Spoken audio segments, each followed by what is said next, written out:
तो कैसे हो भाई लोगों, आप सभी का फिर से स्वागत है एक और नए चैप्टर में। तो पिछले चैप्टर में हमने देखा था हेन अपने अंकल के साथ कहीं पर जा रही होती है खाना खाने के लिए, और दूसरी साइड जियो भी एक लड़की के साथ बाहर आया होता है और दोनों एक दूसरे को देख लेते हैं और इन दोनों के अंदर मिसअंडरस्टैंडिंग हो जाती है एक दूसरे को लेकर। तो अगर आपने पिछले चैप्टर नहीं देखे तो जल्दी से जाके देखना। तो बढ़ते हैं आज के चैप्टर की तरफ। तो आज के चैप्टर में हम देखते हैं जियो को, जो अपने आप को इमेजिन कर रहा होता है कि वो कहीं पर डूब रहा है और कह रहा है जियो, कोई तो मेरी मदद करो, कोई भी प्लीज मेरी मदद करो, मुझे तैरना नहीं आता, मुझे बचाओ प्लीज, कोई तो बचाओ, मैं यहाँ पर डूब रहा हूँ, प्लीज हेल्प मी। ये सब कुछ जियो अपने मन में सोच रहा होता है कि वो एक कहीं पर डूब रहा है। जियो अभी किसी कस्टमर का ऑर्डर तैयार कर रहा होता है, लेकिन उसका ध्यान बिल्कुल भी नहीं होता। जियो को हेन की बार बार याद आ रही होती है कि वो उस लड़के के साथ करके आ रही थी और लड़के ने उसके कंधे पे हाथ क्यों रखा था। यहाँ पर मिसो आती है और कहती है, जियोन क्या तुमने टेबल नंबर 13 के लिए वो 2 ब्लू मून हेड बनाए? जियो कहता है, हाँ नहीं अभी तो नहीं। मिसो कहती है, तुम क्या कर रहे हो, इतना समय क्यों लग रहा है? जियो कहता है, माफ करना मैं अभी इस पर काम शुरू कर देता हूँ। मिसो कहती है, हाँ इसे भूल जाओ, अब इसे मैं कर लूंगी, जाओ कचरा बाहर फेंक दो और ताजी हवा में बाहर निकलो। और हाँ, अगर वापस आने पर भी तुम खोए खोए से रहे तो मैं तुम्हारे चेहरे पर पंच मारूंगी, समझे? जियो कहता है, ठीक है मिसो। तो हम लोगों ने आज पहली बार मिसो का गुस्सा देखा, तो चलो इसे छोड़ो। जियो यहाँ पर बाहर आ जाता है कचरा फेंकने के लिए। जियो अब भी अपने मन में सोच रहा होता है, अरे यार आज मुझे क्या हो गया है, मैं तो पूरा दिन बस खोया खोया सा रहा, मैंने अपने रेज्यूमे का एक शब्द भी नहीं लिखा। उस दिन जब मैंने हेन को उस लड़के के साथ देखा, ऐसा लग रहा था कि इन दोनों की काफी ज्यादा गहरी दोस्ती हो, या वो शायद रिलेशनशिप में है, लग तो ऐसे ही रहा था। तो ये बंदा तो डिप्रेशन में ही चला गया है उन दोनों को साथ में देखने के बाद। अब भी ये कह रहा है, हेन तुमने ऐसा क्यों किया, तुमने मुझे बताया था कि तुम्हारा कोई बॉयफ्रेंड नहीं है, क्या मैं सिर्फ अकेला ही था जिसे हम दोनों के बीच कुछ महसूस हो रहा था? नहीं, इसमें भी मेरी ही गलती थी कि मैंने तुम्हें अपने साथ इमेजिन कर लिया। जियो को इतना ज्यादा गुस्सा आ जाता है कि वो कचरे की ही लात मारता है और सच में इसके दिल पे लगी। हेन और उस लड़के को साथ में देखने के बाद ये तो सिग्मा बन गया, लेकिन ये सिर्फ मेरा ही सोचना था, क्योंकि इतना ज्यादा तगड़ा सीन करने के बाद ये फिर से कचरा उठाने लग जाता है। मतलब कि हाँ अच्छी बात है इसने, लेकिन खुद ही इसने ये सब सीन क्रिएट किया है, मतलब ये अलग ही लेवल का बंदा है। तो ठीक है, मजाक को साइड में रखते हुए जियो कहता है, यही तो सबसे ज्यादा निराशाजनक है लोगों की भावनाओं के बारे में। मैंने खुद से ही कहा कि उससे बात करके ही मैं खुश हो जाऊंगा, लेकिन इससे पहले कि मुझे पता चलता मैं उसे पूरी तरह से अपना बनाना चाहता था। तो जियो का तो पता चल गया कि इसके दिल में अब क्या है हेन को लेकर, और वो है एक गलत फहमी, क्योंकि मुझे लगता है इसे हेन के साथ एक बार बात करना चाहिए था, लेकिन राइटर की मर्जी उसे कैसे दिखाना है, क्योंकि जब तक प्यार में लड़ाइयाँ नहीं होगी तो इसे कौन देखेगा। वैसे अगर बात कहूँ तो ये मानवा सच में बेस्ट है। तो चलो जियो का तो पता चल चुका है कि उसके दिल में अब क्या है, लेकिन अब हेन का भी देख लेते हैं कि उसके दिल में क्या है। यहाँ पर हियोंजी सेयोंग होता है, वो कहता है, हेन तुम्हें ये नया मिक्स कैसा लगा? हमारे साउंड इंजीनियर ने तुम्हारे वर्जन को रेफरेंस मानकर पूरी रात जाग कर काम किया। हेन कहती है, हाँ ये अच्छा है। हियोंजी सेयोंग कहता है, मैंने एक और सैंपल बनाने की कोशिश की है, क्या तुम इसे सुनना चाहोगी? मैंने इसमें कुछ बदलाव किए हैं ताकि लॉन्ग आफ्टरनून के पार्ट को उभारा जा सके। हेन कहती है, हाँ तुम इसके साथ जो चाहो वो कर सकते हो, तुम मेरी दखलंदाजी के बिना भी हमेशा अच्छा करते हो। हेयोंजी सेयोंग थोड़ा सा हैरान हो जाता है, इसे पता चल जाता है कि आज इसका मूड थोड़ा सा अच्छा नहीं है। हेयोंजी सेयोंग कहता है, क्या? रुको हेन, तुम इस तरह का एक्ट नहीं कर सकती। मुझे नहीं पता कि तुम किस दौर से गुजर रही हो, लेकिन फिर भी तुम्हें इसे सीरियस लेना होगा। अगर ये सिर्फ एक शौक होता तो मुझे कोई फर्क नहीं पड़ता, लेकिन इस गाने में इसमें बहुत से लोगों की मेहनत शामिल है, जैसे long afternoon session, musician, sound engineer, project team. अगर हम यहाँ लापरवाही बरतेंगे तो उनकी सारी मेहनत बेकार हो जाएगी, इसीलिए अंत तक अपना पूरा जोर लगा दो।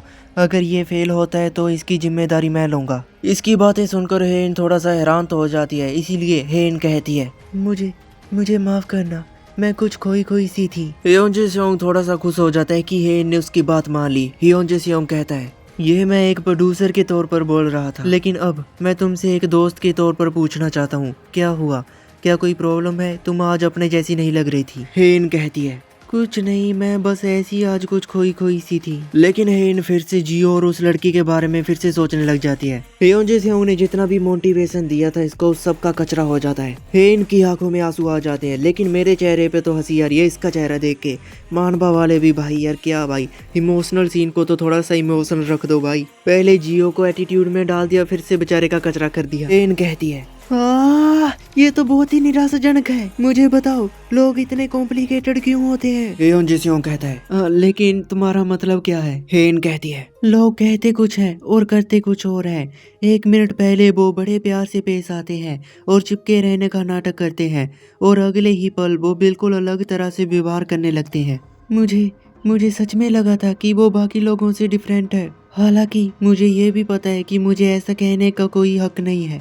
हेयोन जिस्योंग को कुछ भी समझ तो नहीं आता, लेकिन वो एक स्माइल के साथ कहता है मुझे इसके बारे में डिटेल से जानकारी नहीं है, लेकिन लोगों के मामले में बहुत ही ज्यादा गहराई में मत जाओ। किसी के दिल को समझने की कोशिश करना गहरे पानी में झांकने जैसा है। हमें लगता तो ऐसा है कि हम इसे देख सकते हैं, लेकिन वास्तव में हम ये नहीं बता सकते कि ये कितना गहरा है। और अगर हम ये सोचकर कूद पड़ते हैं कि ये गहरा है और बाद में पता चलता है कि ये कम गहरा है, हम सिर्फ खुद को ही नुकसान पहुंचाते हैं। इसीलिए लोगों से कम भरोसा करके मिलना ही बेहतर है और कम उम्मीदें करना ही सही है, क्योंकि तुम लोगों से जितनी ज़्यादा उम्मीदें रखते हो उतना ही आसानी से ये भूल जाते हो कि आखिर वो वास्तव में है कौन।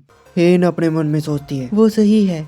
भले ही मैं उम्मीद पालूं, लोग कभी भी वैसा व्यवहार नहीं करते जैसा मैं उनसे उम्मीद करती हूँ। और क्योंकि मुझे इसी बात का डर है, मैं यूकेन के पीछे छिपी हुई थी। लेकिन जब मैंने जियोन के साथ समय बिताया, क्या मैं कुछ कैजुअल ढूंढ रही थी? हेन के मन में बस जियो का वो हंसता हुआ चेहरा बार बार सामने आ रहा होता है, जिससे हेन कहती है अरे नहीं, मुझे बहुत बुरा लग रहा है, मुझे बहुत गुस्सा भी आ रहा है और मुझे बहुत कुछ कहना है, और फिर भी मैं उसका वो बेवकूफ़ी भरा चेहरा देखना चाहती हूँ। तो यहीं से हो जाता है अपना सीन शिफ्ट और हम देखते हैं सीधा स्टेशन का सीन। मतलब कि अब हेन और जियो का आमने सामने मिलने का टाइम आ चुका है। हम लोग देखते हैं यहाँ पर जियो को, जो बहुत ही ज्यादा गुस्से में लग रहा होता है। हम लोग देखते हैं हेन को भी, जो सामने ही खड़ी होती है। जियो कहता है हेन सामने खड़ी है, वो आज प्लेटफॉर्म पर खड़ी है। हमेशा की तरह बेंच पर बैठने के बजाय वो आज खड़ी है। क्या इसका मतलब ये है कि वो अब मुझसे बात नहीं करना चाहती क्योंकि उसका एक बॉयफ्रेंड है? ठीक है, किसे परवाह है, मैं एक हारे हुए व्यक्ति की तरह इससे चिपके नहीं रहने वाला। मुझे फर्क नहीं पड़ता कि हम अब कभी भी एक दूसरे से मिलने वाले नहीं हैं। तो भाई लोगों, किस किस को लगता है कि जियो अब कभी भी हेन को नहीं बुलाने वाला? तो वो लोग गलत सोच रहे हैं, क्योंकि अगली सेकंड ये हेन के सामने खड़ा हो जाता है। जियो कहता है हेन, हमें बात करने की जरूरत है। हेन कहती है किस बारे में? जियो कहता है हेन, क्या तुम्हारा सच में कोई बॉयफ्रेंड है? हाँ, क्या बॉयफ्रेंड? नहीं, मैंने पिछली बार भी तुमसे कहा था मेरा कोई बॉयफ्रेंड नहीं है। मैंने तुम्हें कुछ दिन पहले एक लड़के के साथ देखा था, उसने तुम्हारे कंधे पर हाथ रखा हुआ था और वो तुम्हारा बॉयफ्रेंड नहीं था। क्या? मेरे कंधे पर हाथ रखा हुआ था? ओह, वो शायद मेरे अंकल थे। हाँ, तुम्हारा अंकल? अरे झूठ मत बोलो, तुम्हारे अंकल के लिए वो बहुत ही कम उम्र के दिखते थे। ये तो सबसे पुराना बहाना है। क्या मैं तुम्हें इतना बेवकूफ़ लगता हूँ? तुम्हें एक नंबर की झूठी हो। तो भाई लोगों, हेन को गुस्सा आ रहा होता है, लेकिन वो बहुत ही ज़्यादा क्यूट लग रही होती है। हेन कहती है हाँ, क्या? तो फिर तुम्हारा क्या कहना है? मैंने तुम्हें किसी लड़की के साथ हाथ में हाथ डालकर चलते हुए भी देखा था। जियो कहता है हाँ, ओ, वो शायद मेरे पार्ट टाइम जॉब में काम करती है। हेन कहती है क्या साथ में काम करती है? तो क्या तुम अपनी सभी साथ में काम करने वाली लड़कियों के साथ कंधे से कंधा मिलाकर चलते हो? तुम खुद को समझते क्या हो, मिक जैगर? क्या? अरे नहीं, मुझे उसी ने पकड़ा था, ठीक है। ओह, अरे अच्छा, और क्या उसने ही गलती से तुम्हें भी डेट पर ले लिया? अरे यार, ये कोई डेट नहीं थी, ये तो बस वर्क डिनर था। ओह, तो वर्क डिनर में सिर्फ 2 लोगों के साथ डिनर किया जाता है? वाह। अरे नहीं नहीं, तुम गलत सोच रही हो, हमारी बॉस भी वहाँ थी। लेकिन छोड़ो, मैं अब और बात नहीं करना चाहती। अगर तुम मेरी बात पर विश्वास ही नहीं करोगे तो समझाने का कोई फायदा नहीं। ये तो बस सब कुछ समय की बर्बादी है, मुझे और बात नहीं करनी। हाँ, क्या? रुको रुको हेन, तुम वास्तव में क्या सोचती हो? क्या ये सब कुछ सच में समय की बर्बादी है? तो अब मामला और भी ज़्यादा बिगड़ता जा रहा है और यहाँ पर ट्रेन की अनाउंसमेंट भी हो जाती है। ट्रेन आ जाती है। यहाँ पर हेन कहती है नहीं, मेरा मतलब वो नहीं था। हेन, एक रात, बस एक रात, तो कम से कम एक रात मेरे साथ बिताओ। मैं तुम्हें साबित करके दिखाता हूँ कि मैं इसे लेकर कितना ज़्यादा सीरियस हूँ। हेन कहती है तुम्हारा मतलब क्या है? तो हर बार की तरह जियो ने जल्दी जल्दी में फिर से गड़बड़ी कर दी। मतलब कि यार, क्या मान वाले भी, मुझे लगा था कि ये मिसअंडरस्टैंडिंग वाला कुछ समय तो भाई कम से कम 4-5 एपिसोड तो ये मामला चलेगा, लेकिन इतना ज़्यादा टाइम नहीं चलेगा। अब ये एक रात में क्या करेगा ये तो हमें नहीं पता, क्योंकि इसके लिए हमें देखना पड़ेगा नेक्स्ट चैप्टर, तो वो मैं बहुत ही जल्दी लेकर आऊँगा। तो बस जिसने अभी तक वीडियो को लाइक नहीं किया और चैनल को सब्सक्राइब नहीं किया, बहुत जल्दी से कर दो, और इसके पिछले एपिसोडों का लिंक मैं डिस्क्रिप्शन में दे दूँगा।